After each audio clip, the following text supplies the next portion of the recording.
Hello friends, तर स्वागत आहे तुमचे पुन्हा एकदा आपल्या नवीन ब्लॉगमध्ये. तर हा आहे माझ्या दीराच्या हळदीचा व्लॉग. तर मागे मी टाकले, मम्मीने मला साडी वगैरे घेतली तर त्याचा व्लॉग मी टाकला होता. तर आता आम्ही ना गावाकडे आलो होतो आणि मग गावाकडचं जे हळद वगैरे आहे तर ते मी शूट केलेलं आहे. तर तेच तुम्हाला पुढे बघायला मिळणार आहे. तर इकडे पावसाचं वातावरण पण झालं होतं, पण काही पाऊस आला नव्हता, पण वातावरण झालेलं होतं आणि इकडे डेकोरेशन वगैरे चालू होतं. आणि हे जे रुखवत असतं ना, तर ते नवरीच्या घरून येत असतं. तर हे सगळं नवरीच्या घरून आलं होतं आणि ते काढायचं चालू होतं इथे. तर अशा पद्धतीने हे सगळं येत असतं. तर काही काही भागात अशी पद्धत आहे, नवरदेव नवरीच्या घरी जात असतो हळदीला.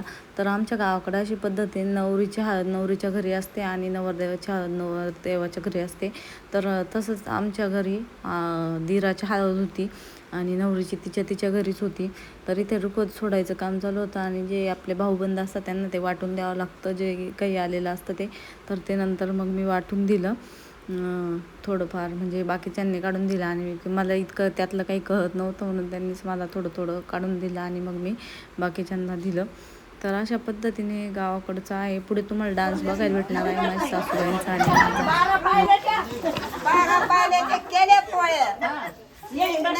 येईन बसली जेवायला नाही मला यायला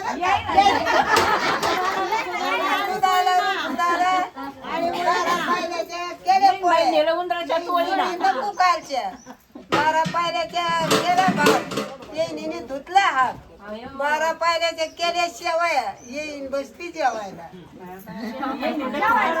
केल्या पोळ्यात येईन म्हणती नको शिळ्या काय मला यायना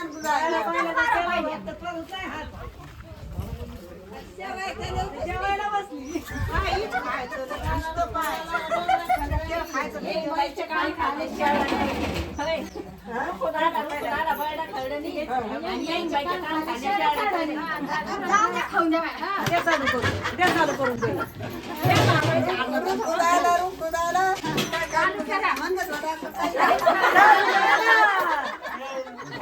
चालू कर लग लावायचं. तर इथे ना पुरणपोळ्या आणि बाकी ते शंकरपाळ्या वगैरे भरपूर काय काय देत असतात रुखवतमध्ये. तर ते पण दिलेलं होतं या डब्यांमध्ये. आणि मग इकडे ना ते झाल्यानंतर सगळं, तर ह्या बायका गाणं म्हणत होत्या, म्हणजे यांच्या आत्या वगैरे आजी वगैरे आहे, तर त्या गाणं वगैरे म्हणत होत्या. तर तिथून पुढे मी काही आवाज दिलेला नाही आहे. तर पुढचा लॉग कंटिन्यू करा तुम्ही, मज्जा येणार आहे तुम्हाला बघण्यासाठी. तर इथे सगळे बसले होते आणि गाणे वगैरे चालू होते.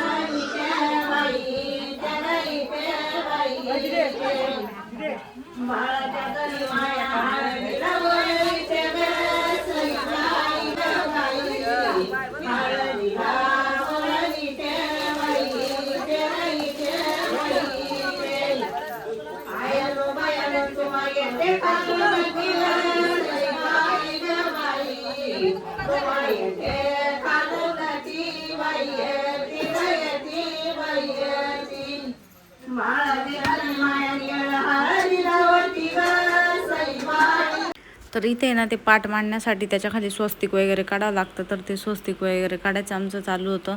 आणि काही जास्त फुलं वगैरे नव्हते म्हणून सिम्पल डेकोरेशन केलं होतं खाली, म्हणजे ते पाट मांडतो आपण तिथे स्वस्तिक काढलं मोठं असं आणि त्यावरती पाट वगैरे ठेवलं. आणि जेव्हा आपण हळदीचं ताट खाली ठेवतो ना, त्याच्या खाली पण असं तांदूळ वगैरे टाकून थोडंसं डेकोरेशन केलं फुलांचं. तर इथं मला स्वस्तिक काढणं चालू होतं आणि बाकीचे फुलं वगैरे असं बाईने आणून दिल्यानंतर आणि त्याच्यातूनच फोटो काढायचे. टाकून थोडंसं डेकोरेशन करून घेतलं खाली जे हळदीचं ताट ठेवायचं तिथे. तर हळद आणून ठेवलेलं होतं, पण बाकी डेकोरेशन ते बाकी होतं त्याच्यामुळे ठेवलेलं होतं. तर आता इथे मग कसं डेकोरेशन झालेलं होतं. मला थोडंसं फुलं वगैरे टाकायचं होतं, तुम्ही बघू शकता स्वस्तिक काढायला लागतं. तर ते केलं होतं मी. आता इकडे बाकीचं मग फुलं वगैरे टाकले.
भक्ती श्री चिंतामणी सावडे सत्य राईट येस ऑर